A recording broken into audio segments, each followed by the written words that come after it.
तारीख की सबसे हैरत अंगेज कहानियों में से एक कहानी एक ऐसे बच्चे की है जो एक बहुत ही जालिम बादशाह के दौर में पैदा हुआ। तो चलिए आज हजरत मूसा अलैहिस्सलाम की मौजज़ाती पैदाइश के बारे में बात करते हैं। ये एक ऐसी कहानी है जो मिस्र के ताकतवर फ़िरौन के साये में शुरू हुई। तो सबसे पहला सवाल यही जहन में आता है कि एक जालिम बादशाह की ताकत के सामने एक नौमौलूद बच्चे को आखिर कौन बचा सकता है।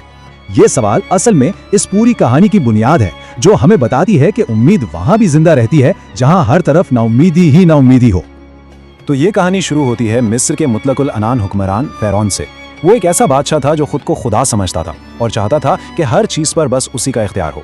लेकिन फिर एक रात एक खौफनाक ख्वाब ने उसके तकब्बुर की बुनियादें हिलाकर रख दी। उसने ख्वाब में देखा कि बैतुल मुक़द्दस की तरफ से एक आग भड़की है और वो पूरे मिस्र को जलाकर राख कर रही है। लेकिन हैरत की बात यह थी कि इस आग ने बनी इसराइल के घरों को छुआ तक नहीं। यही वो तफसील थी जिसने फ़िरौन के दिल में एक अनजाना खौफ पैदा कर दिया। जब उसने अपने नुजूमियों से इस ख्वाब की ताबीर पूछी तो उन्होंने एक ऐसी पेशिनगोई की जिसने उसकी नींदें ही हराम कर दी। उन्होंने कहा, बनी इसराइल में एक लड़का पैदा होगा जो तुम्हारी बादशाहत के खात्मे का सबब बनेगा। अब फ़िरौन पर तो जैसे एक जुनून सवार हो गया।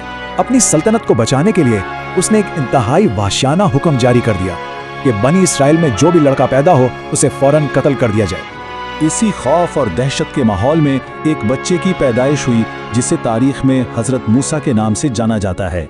उनकी वालदा शदीद खौफ में मुब्तला थीं कि कहीं फ़िरौन के सिपाही उनके बेटे को ढूंढकर मार ना डालें। जाहिर है उनकी वालदा का खौफ बिल्कुल हकीकी था, लेकिन ऐन इसी मायूसी के आलम में उन्हें अल्लाह की तरफ से एक इल्हाम हुआ, एक उम्मीद की किरण मिली और यहीं से उनके ईमान के सबसे बड़े इम्तहान का आगाज़ हुआ। अब उन्हें जो हुक्म मिला वो सुनकर शायद कोई भी हैरान रह जाए। ये मंसूबा इल्हामी हिदायत पर मबनी था और इसमें अपनी मोहब्बत और बच्चे की जान को दरिया की लहरों के सुपुर्द करना था। हजरत मूसा के वालदा ने इंतहाई एहतियात से ये कदम उठाए। उन्होंने लकड़ी का एक संदूक बनाया, उसके अंदर एक नर्म बिस्तर तैयार किया, अपने नौज़ायदा बेटे को इसमें रखा और फिर उसे दरियाए नील में बहा दिया। ये लापरवाही नहीं थी बल्कि अल्लाह पर कामिल भरोसे का अमल था। और साथ ही उन्होंने अपनी बेटी को भेजा कि वो दूर से उस संदूक पर नजर रखे। और यहां से किस्मत का खेल देखिए, वो संदूक बहता हुआ कहां पहुंचा? मिस्र की सबसे खतरनाक जगह पर।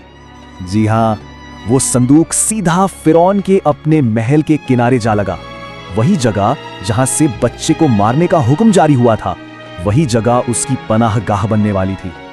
वहां फ़िरौन की बीवी हजरत आसिया ने संदूक को देखा।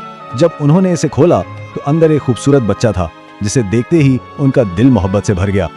जब फ़िरौन ने बच्चे को मारने का इरादा किया तो हजरत आसिया ने उससे वो तारीखी अल्फाज कहे जिन्होंने सब कुछ बदल दिया। उन्होंने कहा, ये मेरी और तुम्हारी आंखों की ठंडक बनेगा, इसे कत्ल ना करो, शायद ये हमारे लिए फ़ायदेमंद साबित हो या हम इसे अपना बेटा ही बना लें। इनके अल्फाज ने उस बच्चे की जान बचा ली। लेकिन अल्लाह का मंसूबा सिर्फ बच्चे को बचाना नहीं था। उसने मूसा की वालिदा से जो वादा किया था, अब उसे पूरा करने का वक्त भी आ गया था कि वो उनके बेटे को वापस लौटा देगा। महल में एक नया अजीब सा मसला खड़ा हो गया। बच्चे को दूध पिलाने के लिए बहुत सी दाइयों को बुलाया गया, लेकिन नन्हे मूसा ने किसी का भी दूध पीने से इनकार कर दिया। पूरा महल परेशान था कि इस भूखे बच्चे का आखिर क्या किया जाए। और तभी मूसा की बहन, जो दूर से ये सब कुछ देख रही थी, हिम्मत करके आगे आईं और मशवरा दिया कि वो एक ऐसी औरत को जानती हैं जो इस बच्चे की अच्छी परवरिश कर सकती है। वो भागकर अपनी वालदा को ले आई। जैसे ही वालदा ने बच्चे को गोद में लिया, उसने फौरन दूध पीना शुरू कर दिया। ये एक मौजज़ा था जिसने सबको हैरान कर दिया और माँ और बेटे को एक बार फिर मिला दिया। तो यहाँ कुदरत की शान देखिए।